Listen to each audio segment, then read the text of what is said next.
welcome to my channel. Jangan lupa subscribe ya.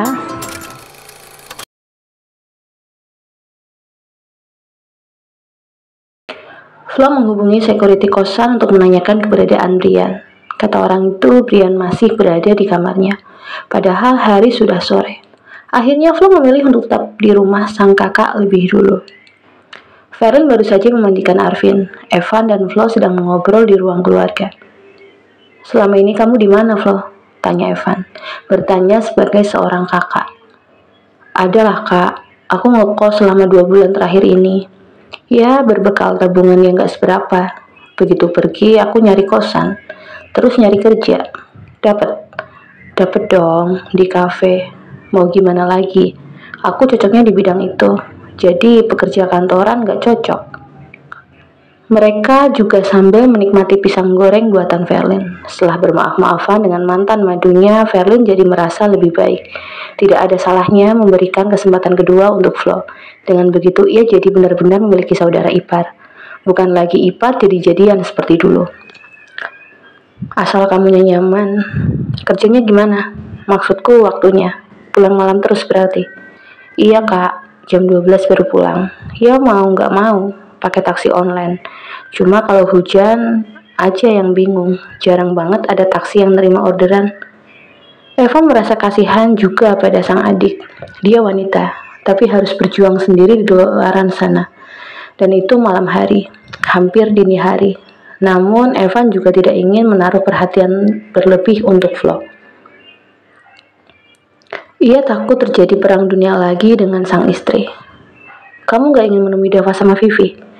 "Aku belum siap kak. Aku takut dengan aku kembali menemui mereka, juga bertemu dengan papanya anak-anak.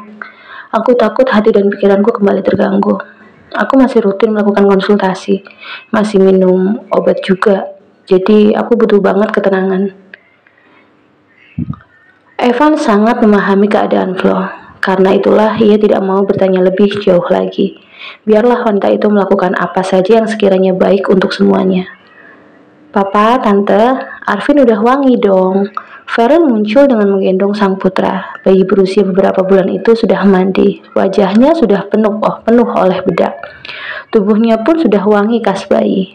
Evan dan Flo menoleh ke arah Verlin dan Arvin. "Ih, iya, anak papa udah ganteng." Flo memperhatikan interaksi antara ketiganya. Ada rasa haru, juga iri dalam hatinya. Ia tidak pernah seperti itu dengan keluarga kecilnya. Dulu, air matanya terasa mendesak ingin keluar. Namun wanita itu sekuat tenaga menahannya. Ia memalingkan muka. Arvin kini berada dalam pangkuan papanya. Evan terus menciumi pipi bayi itu. "Papa, jangan dicium terus. Nanti Arvin jadi bau papa, gak bau wangi lagi," tegur Verlin dengan tiruan suara anak kecil. "Papa gemes sama Arvin, jadi pengennya cium mulu." Evan sudah bersiap membuka mulut. Ia ingin melakukan kebiasaannya menggigit pelan pipi Arvin. Namun lagi-lagi Verlin melarangnya. "Papa, jorok gak usah gitu deh." Evan nyengir kuda. Maaf, nanti biar papa gigit mama aja deh ya." Lagi-lagi Verlin melotot. "Memaklumi kelakuan kakak kamu ya Flo. Dia suka gitu, bercanda gak tahu tempat." Flo tersenyum. "Gak apa-apa Ver. Justru aku senang lihat kalian. Adem rasanya, bikin iri." Verlin menggenggam tangan adik iparnya. "Kelak, kamu pasti akan bertemu dengan jodoh kamu yang benar-benar mencintai dan kamu cintai Flo." "Amin, semoga." Pukul 7 malam, Flo baru mendapat kabar kalau Brian sudah meninggalkan kosannya. Wanita itu pun tak jadi menginap di rumah Evan dan Verlin. Tadinya pasangan suami istri itu menyarankan untuk tetap menginap saja. Namun Flo menolak. Ia kembali ke kosannya menggunakan taksi.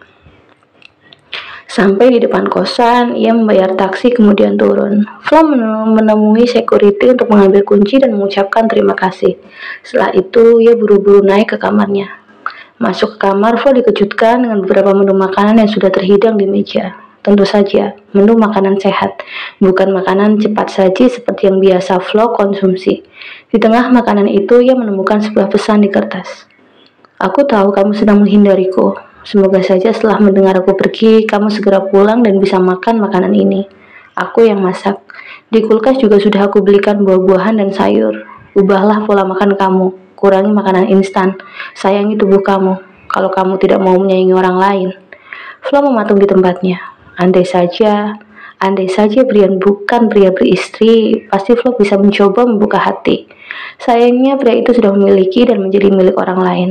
Ia tak mau menjadi wanita jahat lagi.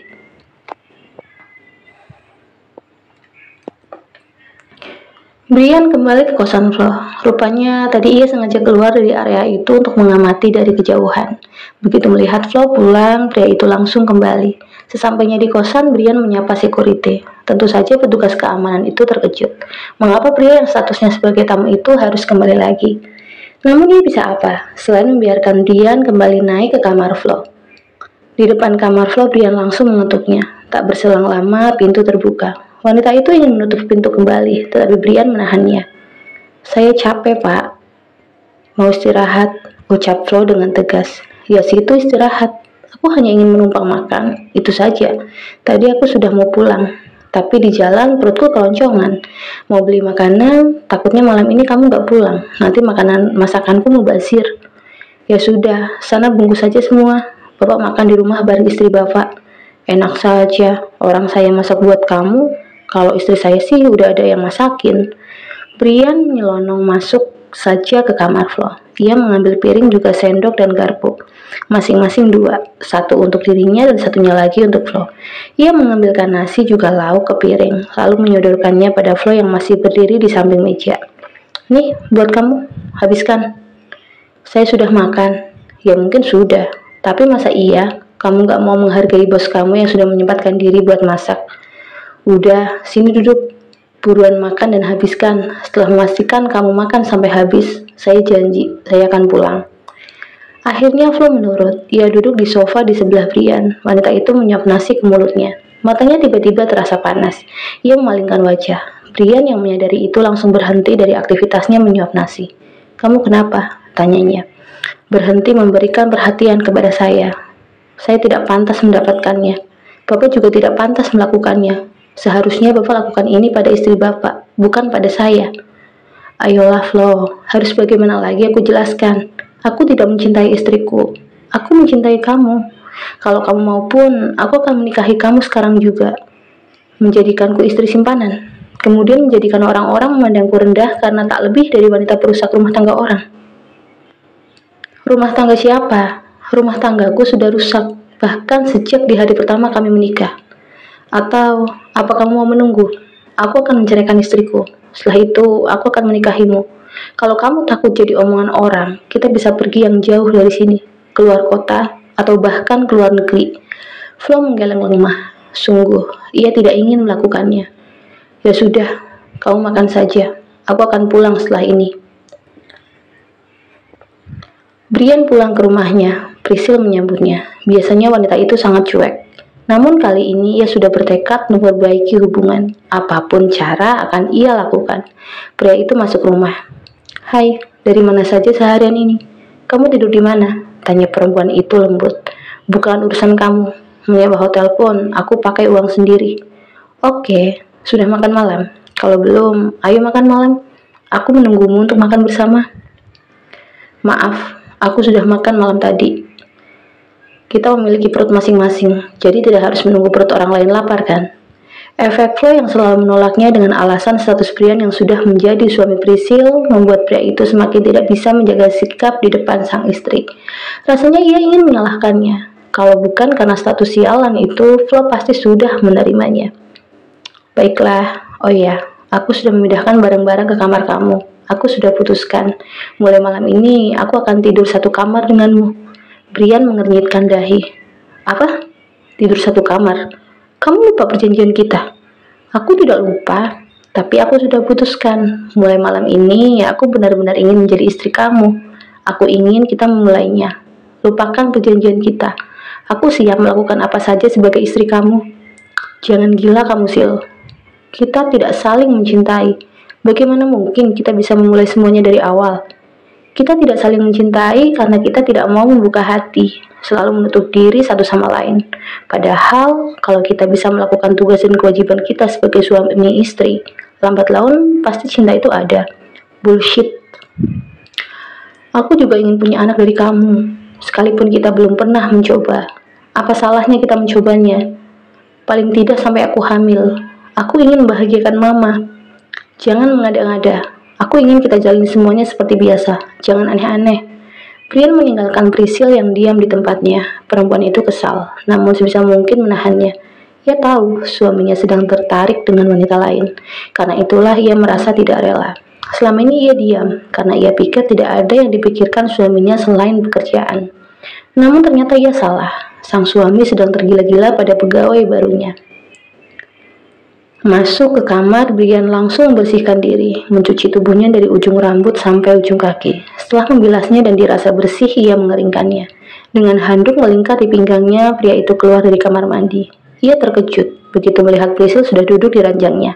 Ditambah lagi istrinya sudah berganti pakaian menggunakan baju tidur satin dengan model terbuka di atas lutut. "Ngapain kamu di sini?" tanya Brian datar. "Nungguin suamiku mandi." "Ayolah Sil, hentikan semua ini. Aku tidak tertarik sekalipun kamu memakai baju seperti itu." Brian memang bukan pria yang mudah tergoda, tidak mudah terangsang. Sangat berbeda dengan Devano dan Evan. Priscil berjalan mendekati Brian yang sedang mengeringkan rambut di depan cermin. Dipeluknya pria itu dari belakang. Wanita itu tidak menggunakan bra. Brian bisa merasakan itu. Namun hal tersebut tidak berpengaruh apapun untuknya. Jangan bersikap seperti wanita murahan, Sil. Hargai diri kamu, hargai tubuh kamu. Kamu suamiku, di mana letak salahku melakukan ini?